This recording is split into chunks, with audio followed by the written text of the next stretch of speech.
5 বছর আগে রাজধানীর মহাখালীতে স্বামীকে হত্যার পর লাশ 6 টুকরো করে বিভিন্ন স্থানে ফেলে দেওয়ার আলোচিত মামলার রায় দিয়েছেন আদালত।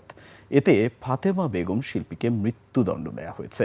এছাড়াও লাশ গুমের দায়ে 7 বছরের কারাদণ্ড, 10,000 টাকা অর্থদণ্ড, অনাদায়ে তাকে 3 মাস বিনাশ্রম কারাভোগ করতে হবে। বিস্তারিত আরিফুল ইসলামের তথ্যচিত্রে সুমন সিদ্দিকীর রিপোর্ট। স্বামীকে ঘুমের ওষুধ খাইয়ে অচেতন করার পর জবাই, এরপর মরদেহ 6 টুকরো করে রাজধানীর বিভিন্ন স্থানে ফেলে দেন স্ত্রী ফাতেমা বেগম শিল্পী। বহুল আলোচিত সেই হত্যাকাণ্ডের মামলার রায়ে ফাতেমাকে মৃত্যুদণ্ড দিয়েছে আদালত। ঢাকার অতিরিক্ত মহানগর দায়রা জজ নাজমুন নাহার নিপু এই রায় ঘোষণা করেন।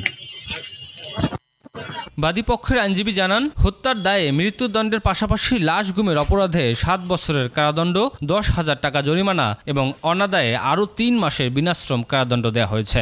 এই আসামি স্বইচ্ছায় নিজে এবং সম্পূর্ণ বিনা বাধায় ম্যাজিস্ট্রেটের কাছে 160 ফৌজদারি কার্যবিধি 160 দ্বারা জবানবন্দি গ্রহণ করে এবং ওই জবানবন্দিতে সম্পূর্ণভাবে সুন্দরভাবে সে কিভাবে এই হত্যাকাণ্ড গঠন হয়েছে সুশৃঙ্খলভাবে বিশ্লেষণ করে। 2021 সালের 30 মে আমতলী ও মহাখালী এলাকায় পৃথকভাবে ড্রাম ও ব্যাগ থেকে উদ্ধার করা হয় মাথাবিহীন দেহসহ মরদেহের বিভিন্ন খণ্ড। পরে গুলশান লেক থেকে উদ্ধার করা হয় নিহতের মাথা।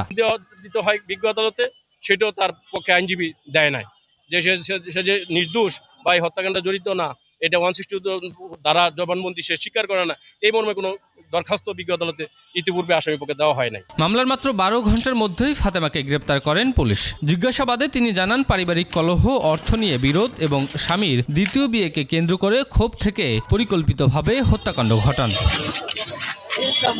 সুমন সিদ্দিকী বাবু, 21 টেলিভিশন।